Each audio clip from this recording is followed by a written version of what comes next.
Hey everyone, good morning. Perhaps when different people's names come to mind, then an associated label comes with that as well. So think of maybe a pop star or a politician, or maybe even an actor. So for example, if I mentioned Ian McKellen to you, I wonder what comes to mind. Probably for quite a number of people, it'll be this character he played, Gandalf, in The Hobbit and the Lord of the Rings movies. But of course, Ian McKellen has been in many other movies and also theatre productions as well. In this passage I'm going to read to us in just a moment from John's Gospel, we have Thomas referred to.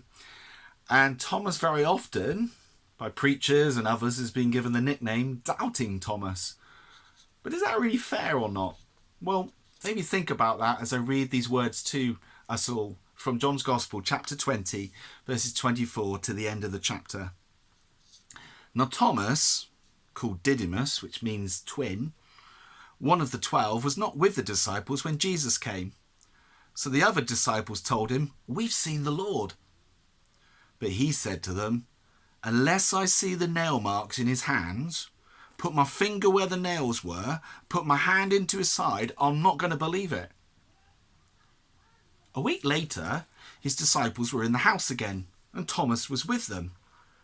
Though the doors were locked, Jesus came and stood among them and said, "Peace be with you."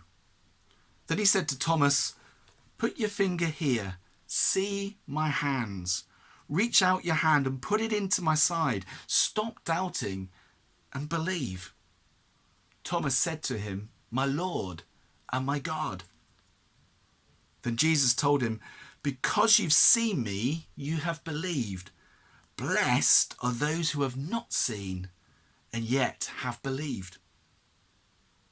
Jesus did many other miraculous signs in the presence of his disciples, which are not recorded in this book.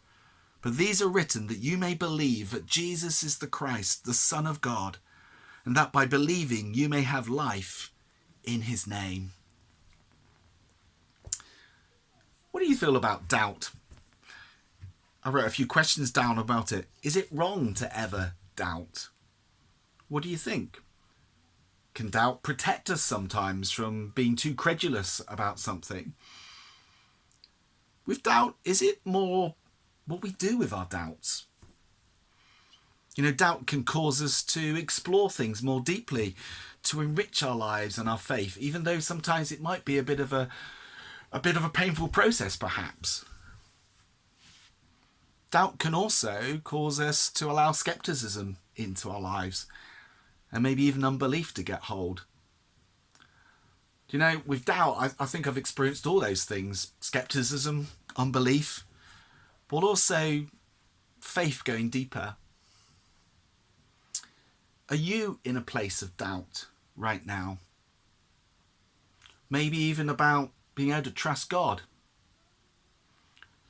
If so, what could you do about it? Would it help perhaps to speak with someone?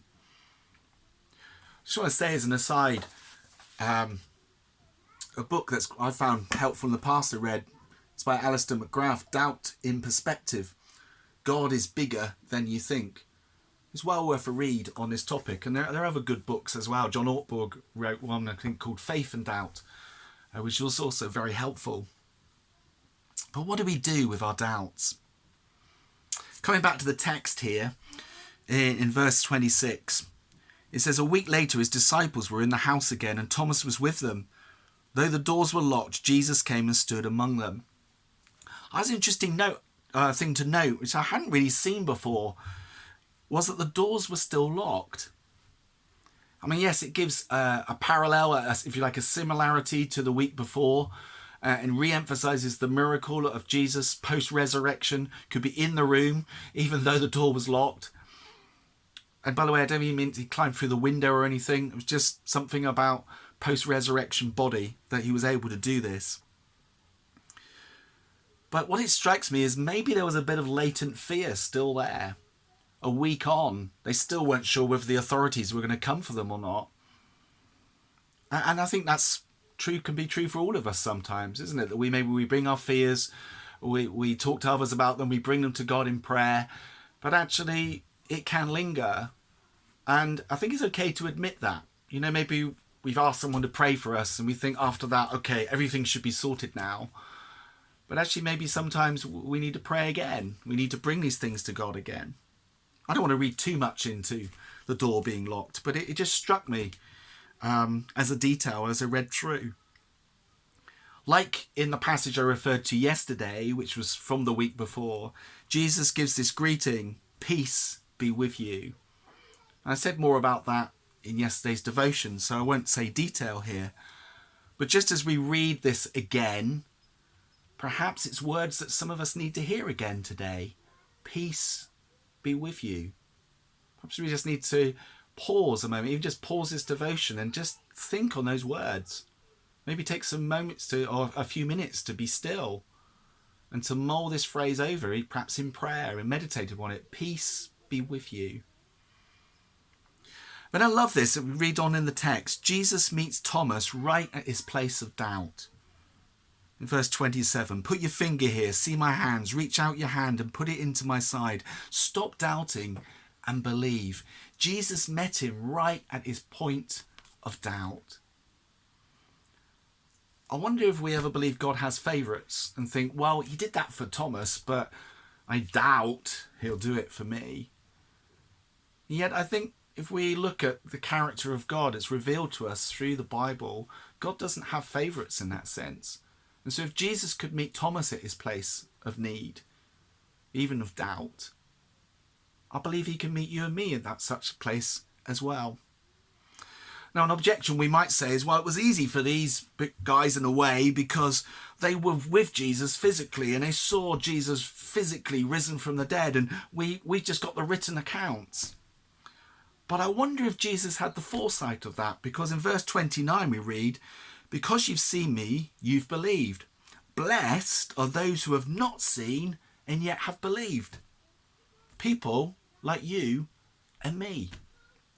You know, blessed is actually a difficult word to translate, and in Christian circles it kind of gets overused, doesn't it? Oh, be blessed, and oh, it was such a blessing. And maybe we can say those words without really thinking about what we're meaning. The Greek word makarios, it does touch on happiness, but it's so much more than that. I mean, it's true, the Greeks did see Cyprus, for example, as the happy isle, and they used this word makarios to describe that. It was seen as being an ideal place to visit and even to live. Wonderful climate, good soil, and so on. And yet this word blessed is more than just being happy.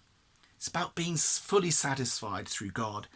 It refers to God's favour regardless of the circumstances. And that's why it's not so strange for the Bible to speak about blessed are the poor, blessed are the meek, blessed are you even when you are persecuted. Because face it, persecution is not a very pleasant circumstance to be in. Yet there's going to be this sense of blessedness. And Jesus uses this same word to talk about those who would believe in him even though they'd never seen him. People like you and me. So I hope that maybe is an encouragement for us this day. John finishes this particular part of his gospel with these words, that what's written down is that you may believe that Jesus is the Christ, the Son of God, and that by believing you may have life in his name. Jesus came to give life, and life in all its fullness. I'll finish with these words from verse 29. Blessed are those who have not seen and yet have believed. Thanks for listening. Peace be with you.